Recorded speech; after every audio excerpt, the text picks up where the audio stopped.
Moms kitchen ল্যাবে সবাইকে স্বাগত। মাছের ঝোল ঝাল কত রকমেরই তো রেসিপি খেয়েছেন, কিন্তু কাতলা মাছের কড়াই ভাপা কখনো খেয়েছেন? যদি না খেয়ে থাকেন তাহলে অবশ্যই বানিয়ে ফেলুন এই রেসিপি। কম সময়ে তৈরি অতীব সুস্বাদু এই রেসিপিটি আপনার প্রিয়জনের মুখে হাসি ফোটাবেই ফোটাবে। তবে দেখে নেওয়া যাক কিভাবে বানানো হয় এই কাতলা মাছের কড়াই ভাপা।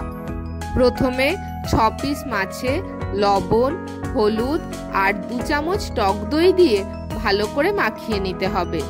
টক দই দেওয়ার কারণে মাছের আঁশটে গন্ধ চলে যাবে, মাছ একদম নরম হয়ে যাবে আর মাছের স্বাদ অনেক গুণ বেড়ে যাবে। টক দইয়ের সাথে মাছ এমনভাবে মাখবেন যেন প্রত্যেকটা পিসে টক দই লেগে যায়। ঢাকনা চাপা দিয়ে মিনিট 15 রেখে দিতে হবে। মিনিট 15 পর ঢাকনা তুলে একে একে 2 চামচ পেঁয়াজ বাটা, 1 চামচ রসুন বাটা, 1/2 চামচ আদা বাটা, ঝাল অনুযায়ী কাঁচা লঙ্কা বাটা, 1 চামচ কাশ্মীরি লঙ্কা বাটা, 1 চামচ ধনে বাটা আর 1/2 চামচ জিরে বাটা দিয়ে ভালো করে মেখে নিতে হবে। এই রান্নায় কোনো ঝোল থাকে না, একদম শুকনো শুকনো হয়। এই রান্নায় তেলের পরিমাণ একটু বেশি দিতে হয়। এই রান্নাটি আমার মা আমার দিদিমার কাছ থেকে শিখেছে। এটি আমাদের একটা পারম্পরিক রান্না, অপূর্ব স্বাদ হয়। পুরাতনী রান্না তো, এর স্বাদই আলাদা। মশলা মাছের সাথে খুব ভালোভাবে মাখতে হবে, যত ভালো মাখা হবে স্বাদ তত ভালো হবে। এবার কড়াইতে বেশ কিছুটা সর্ষের তেল দিয়ে দিতে হবে। তেল গরম হওয়া অবধি অপেক্ষা করতে হবে। এবার মশলা মাখানো মাছ একে একে গরম তেলে ছেড়ে দিতে হবে। এই সময় কিন্তু সাবধান, তেল ছিটকোতে পারে। মাছগুলো দেওয়ার পর যে মশলা অবশিষ্ট থাকবে সেটাও মাছের উপরে দিয়ে দিতে হবে।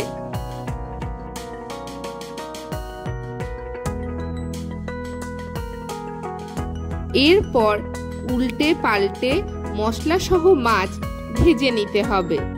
এই সময় গ্যাসের ফ্লেম হাই রাখবেন, নয়তো মাছ থেকে জল ছাড়বে, মাছ ভেঙে যাবে। দই মাখানোর কারণে মাছ ভীষণ নরম হয়ে গেছে, তাই খুব সাবধানে আলতো হাতে মাছ উল্টাবেন। দরকার পড়লে নতুন রাঁধুনিরা 2টো খুন্তি ব্যবহার করবেন, মাছ যেন না ভাঙে। ভেঙে গেলে মাছের আসল স্বাদ আর পাবেন না। কিছুক্ষণ ভাজার পর দেখুন মাছের এক পিঠে কি সুন্দর রং এসেছে। আরও বেশ কিছুক্ষণ উল্টে পাল্টে ভেজে নিতে হবে। দেখুন মশলা সহ মাছ ভাজা হয়ে গেছে, কি সুন্দর হালকা একটা পোড়া পোড়া ভাব এসেছে, বুঝে নিতে হবে ভাজা হয়ে গেছে। এবার অল্প গরম জল দিয়ে দিতে হবে। আবারও আলতো হাতে একটু নাড়াচাড়া করে দিতে হবে। আবারও বলছি, খুব সাবধান, মাছ কিন্তু ভেঙে যাওয়ার একটা প্রবণতা থাকে। আলতো হাতে নাড়বেন, মাছ যেন না ভাঙে। একটু নাড়াচাড়া করে ওপর থেকে বেশ কয়েকটা কাঁচা লঙ্কা ছড়িয়ে দিতে হবে। এতে ঝাল হবে না, তবে সুন্দর গন্ধ হবে। এরপর কয়েকটা কাঁচা টমেটো ছড়িয়ে দেবেন। কাঁচা টমেটো না থাকলে পাকা টমেটোও দিতে পারেন। এরপর ঢাকনা চাপা দিয়ে মিনিট 5 রেখে দিতে হবে। মিনিট 5 পর ঢাকনা তুললে যখন দেখবেন ওপরে তেল ভেসে উঠেছে, তখন বুঝবেন মাছ রান্না হয়ে গেছে। একটু উল্টে পাল্টে নিয়ে গ্রেভির সাথে মাছ মিশিয়ে দিতে হবে। ঢাকনা তোলার পর কি যে অপূর্ব গন্ধ বেরিয়েছিল, সে আর কি বলবো। কাঁচা মাছ বলে কেউ নাক ছিটকবেন না যেন। এই রান্নায় তেলটা একটু বেশি দিতে হয়। একটু বেশি তেলে ভালোভাবে সময় নিয়ে রান্না করলে অপূর্ব স্বাদ হয়। বেশি তেল বলে কেউ ভয় পাবেন না। 1-8 দিন ডায়েট ভাঙা যেতেই পারে।